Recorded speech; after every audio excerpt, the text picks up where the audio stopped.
Professor Pasha के पास जाऊंगी कि प्रोफेसर पाशा, ये जो ताज़े एप्स्टीन फाइल्स के जो डॉक्यूमेंट्स रिलीज हुए हैं, जिसमें कि ट्रम्प के फ्लाइट डिटेल्स का रिकॉर्ड आया है, क्या आप इससे अचंभित है? क्या ये कोई आपको एक नया डिटेल सामने नजर आता है जो ट्रम्प को वाकई में मुसीबत दिला सकता है? और अब अमेरिका की राजनीति में क्या वाकई में ये जो एप्स्टीन फाइल्स का एपिसोड है ये भूचाल ला सकता है? यानी कि जो सवाल है कि क्या ट्रम्प इम्पीच किए जा सकते हैं? जी जी, धन्यवाद नीलू जी। देखिए, मैं इसको दो नजरियों से देखना चाहता हूँ। एक तो अमेरिका का डोमेस्टिक सीन, जो मागा सपोर्टर्स हैं डोनाल्ड ट्रंप के, वो उनका पहले से डिमांड था कि ये पूरे फाइल्स जो है पब्लिक कर दिए जाए। और जिस तरीके से डिपार्टमेंट ऑफ जस्टिस है, कांग्रेशनल कमिटीज रिलीज कर रहे हैं कि असलियत उसमें छुपा रहे हैं। लोगों के चेहरे जो है वो काले कर दिए गए हैं, रिडैक्ट जिसको बोलते हैं, जिससे असलियत लोगों तक पहुंच नहीं रही है। और कुछ फाइल्स जो ट्रंप के खिलाफ वो इस्तेमाल किए जा सकते थे, उसको विड्रॉ करके दोबारा एडिट करके बताए जा रहे हैं। तो इसमें काफी हेरा फेरी हो रही है बोल के लोगों को शक धीरे धीरे बढ़ रहा है। हालांकि इतने बड़े पैमाने पे फाइल्स, फोटोज और जो रिलीज करना, इस में डेमोक्रेसी में ही हो सकता है। मतलब ये सुनामी ऑफ फाइल्स जो रिलीज कर रहे हैं, ये कोई दूसरे कंट्री में नहीं हो सकता था, चाहे वो इंडिया में हो या रशिया में या यूरोपियन यूनियन के देशों में। सिर्फ अमेरिका में ये हो रहा है और आगे भी चल के ये तेजी पकड़ेगी। देखिए, जहां तक ट्रंप का इम्पीचमेंट का सवाल है, अभी तक तो आवाजें धीरे धीरे संभली हुई हैं, लेकिन जैसे जैसे ये ट्रैक्शन होगा और फाइल्स, क्योंकि इसमें पहली बार ईमेल्स में रेप का भी शब्द निकला है कि एफबीआई को रेप के लिए भी केस दर्ज करना बोल के किसी ने आग्रह किया।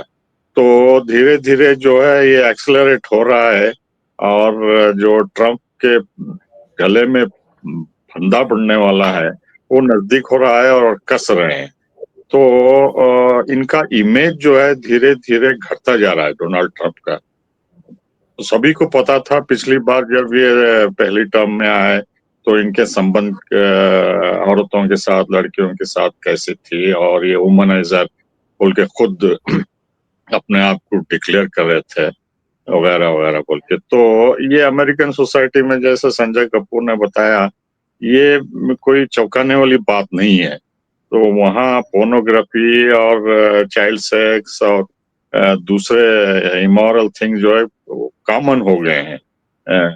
स्कूल के बच्चे भी जो है, जब मैं एक बार टूर गया था ईस्ट अमेरिका में, वॉशिंगटन, न्यूयॉर्क से और नायग्रा फॉल्स को, तो वहाँ 10वीं क्लास या 9वीं क्लास या 11वीं क्लास में पढ़ने वाले बच्चे भी जो है होटलों में एक दूसरे के साथ सोते थे और टीचर्स उनको कोई मना नहीं करते। तो ये आम हो गया है वहाँ।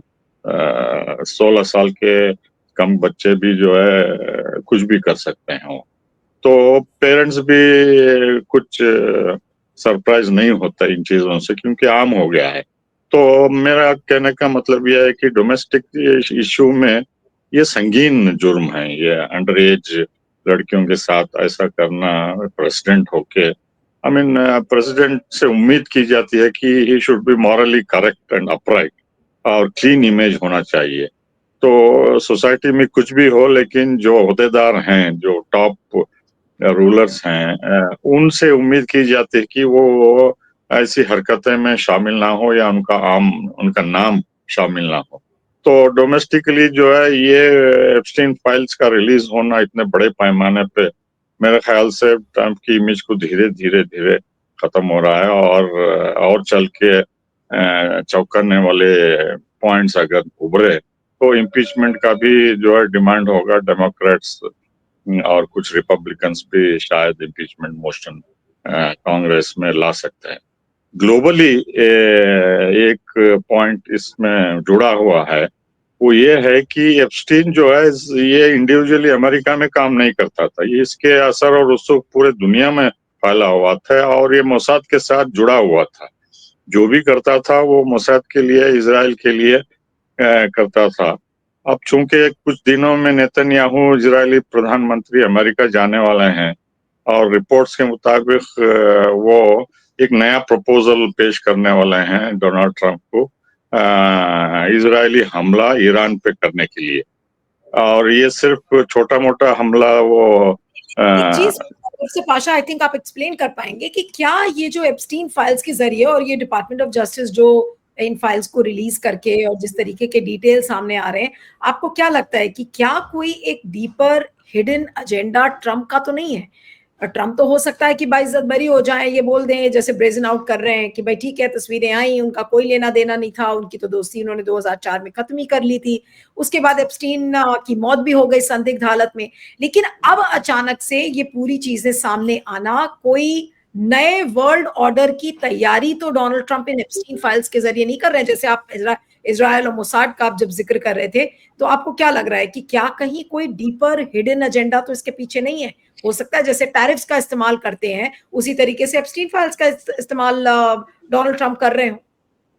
जी, वो भी हो सकता है, लेकिन मैं जो कहना चाहता था, वो इसमें असल कंट्रोलर कौन है, रिमोट कंट्रोलर कौन है इसमें? ये मोसाद है, इज़राइल है, एपेक है, ज़ायनिस्ट लॉबी अमेरिका में है।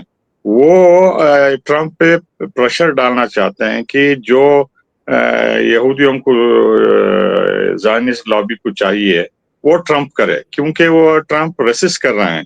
जैसा गाज़ा में सीज़फायर है, इज़राइल नहीं चाहता था कि गाज़ा में सीज़फायर हो और जंग रुके और इज़राइल के प्राइम मिनिस्टर जो करप्शन केसेस में इन्वॉल्व हैं उसमें वो केस आगे बढ़े। तो अब चूंकि उनका एजेंडा नेतन्याहू का ये है कि ये जंग जारी रहे और ईरान पे रेजिम चेंज का पूरा एजेंडा लेके तैयारी कर रहे हैं कि अगर आप नहीं करेंगे, डोनाल्ड ट्रंप हमारा सपोर्ट नहीं करेंगे ईरान के रेजिम चेंज के लिए, क्योंकि 2-3 दिन की बमबारी से कुछ होने वाला नहीं है।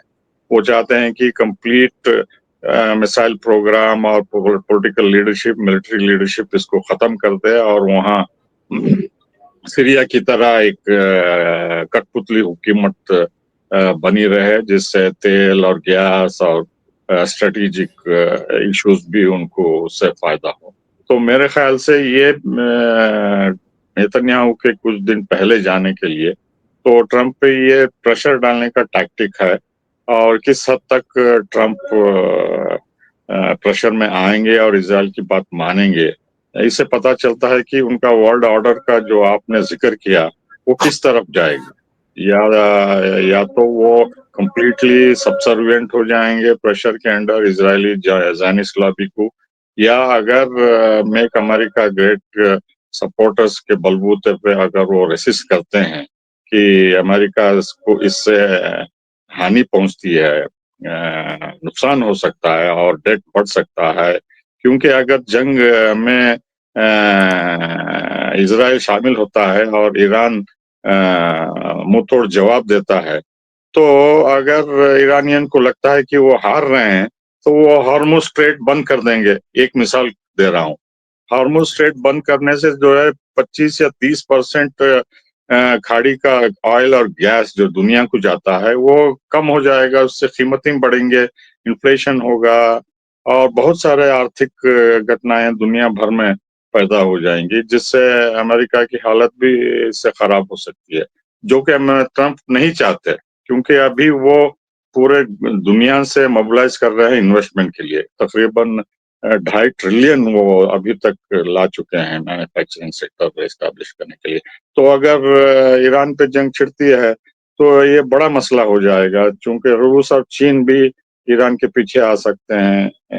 अब वेनेजुएला भी आगे चल रहा है। क्या अमेरिका 2 फ्रंट पे या 3 फ्रंट पे यूक्रेन अगर मिलाएँ, तो क्या ये लड़ सकता है? और उसके बाद अगर चीन भी ताइवान के ऊपर कुछ हरकतें करता है, तो ये देखिए बहुत खतरनाक स्थिति पैदा हो जाएगी, जो कि ट्रंप नहीं फंसना चाहता है, क्योंकि उनका मैगा का पूरा एजेंडा चौपट हो जाएगा अगर ये सब गड़बड़ी होती है तो। जी।